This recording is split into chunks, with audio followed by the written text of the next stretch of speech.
Guns. What happens about what if you could fire stuff into orbit? Just shooting stuff into space. This is a thing that was legitimately researched for quite a while. Yeah, a bit like nuking stuff into space.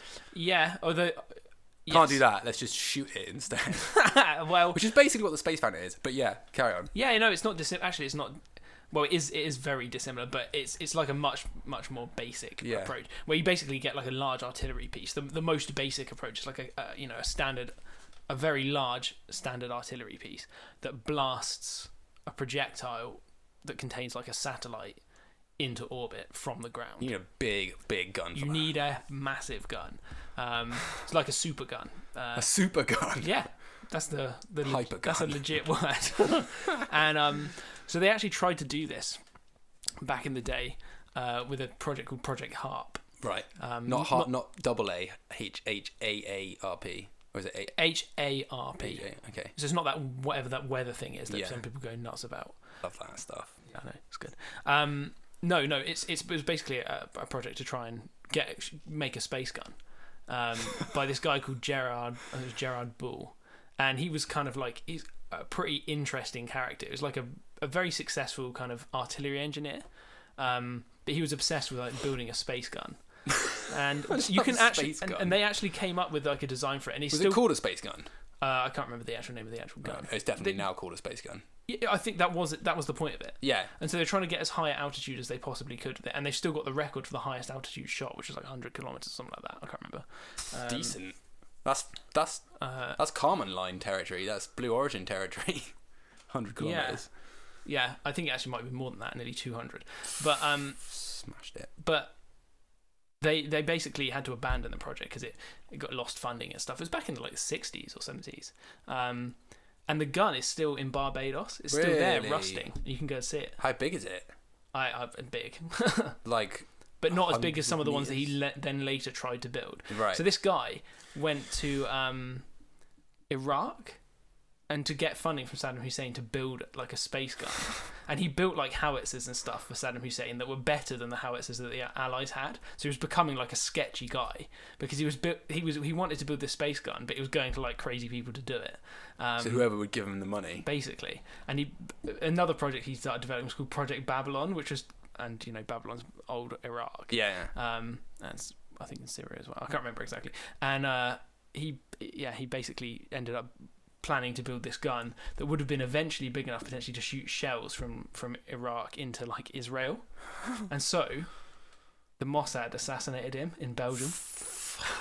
Obviously it's not like confirmed, but that's basically knows. what everyone knows that's what happened. That's mental. I've never heard about this before. Yeah, what a like crazy life. Yeah.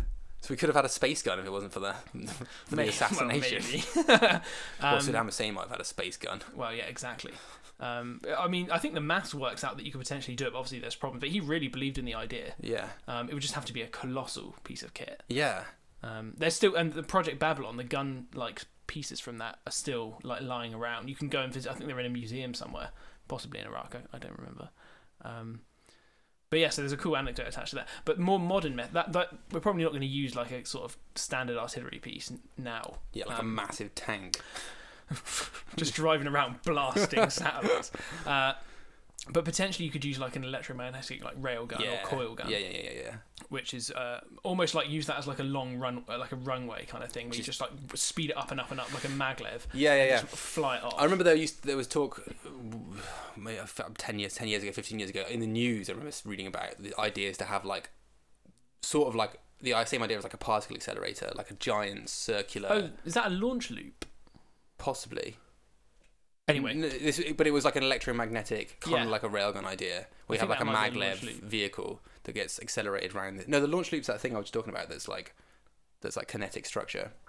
Anyway, yeah. Okay. This is just a giant railgun, but you have like a circle to accelerate to ridiculously high speeds, and then you get fired off out the top of it. Yes. And they're going to build it into like a mountain or something. It's pretty cool. Oh.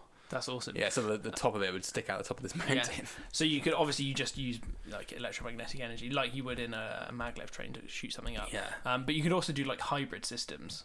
Right. So you have say like a like a space plane that gets launched off an electromagnetic rail, which gets it through like a good part of the atmosphere, and then it like lights up some ram engines or whatever, or wherever, I don't know, whatever speed it's at, and then goes off into space. That sounds like a pretty good idea. Yeah, I think that does sound like a reasonable idea, because then it's almost like that tower bit is like the tower, the extra atmosphere you get through is just energy you put in on the ground. Yeah.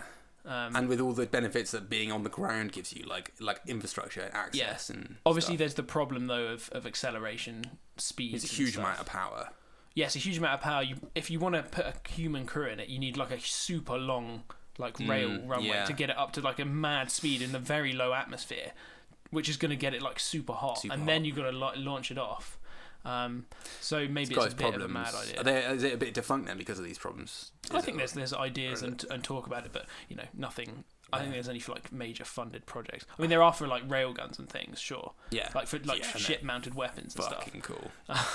in an awful sort of but cool way. I mean, in the same way a jet fight. Yeah, in the same way that a jet fight is cool. I mean, obviously the applications of it are probably terrible. Could be horrible. Yeah. Could be horrendous. But they themselves, as like a piece of tech. Yeah. Cool. Yeah. Cool. And adapting that for getting into space. Yeah. Would be awesome. Imagine what it would feel like just strapping yourself into like a rail gun, basically a giant rail gun. Yeah, with for a human crew, like a human rated one. Yeah. Well, you imagine they'd have to do the acceleration at like a pace that wasn't going to make you just be sick everywhere every time. But you know those like roller coasters that like launch you really fast. Yeah. Like like Stealth at Thorpe Park or whatever. Superman the Escape. Yeah. Six Flags Superman, in California. Yeah. There's well, loads of them. that like one in Abu Dhabi, the like Ferrari one, that's like the fastest one. Yeah. Like that, basically like that for a very long, like extended period of time. Yeah. But you could satellites though, like that didn't have particularly delicate parts, or you could build in cover for them. Build in, engineer out weaker parts. You could launch them. You could launch them in a railgun potentially. Yeah. So maybe it's something that would be beneficial for like unmanned missions. Yeah. And for manned missions, you keep it to rockets and space planes and stuff. What about that Thoth tower with like a massive railgun on top, and it's just like blasting stuff into orbit, just turning and firing stuff in like different orbits. You could have the ramp, like the electromagnetic rail going up to it. Yeah.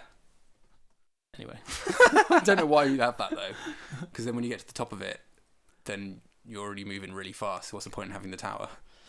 It's just a way of keeping it up, keeping it being accelerated up the tower. Yeah. So like still getting energy gained as it goes up, rather than like losing it as soon as it leaves the. I've seen people talk about having like maybe not a railgun, but some kind of like space gun type thing. Suspend like really, if it has to be really long, suspending it with balloons. So that you have it like the required angle, but it's really, really, really long. Obviously, you don't want to have it supporting its own weight. So you have it have balloons holding it up along its entire length. Right. Which seems like a stupid idea. Because then what happens if you lose a balloon?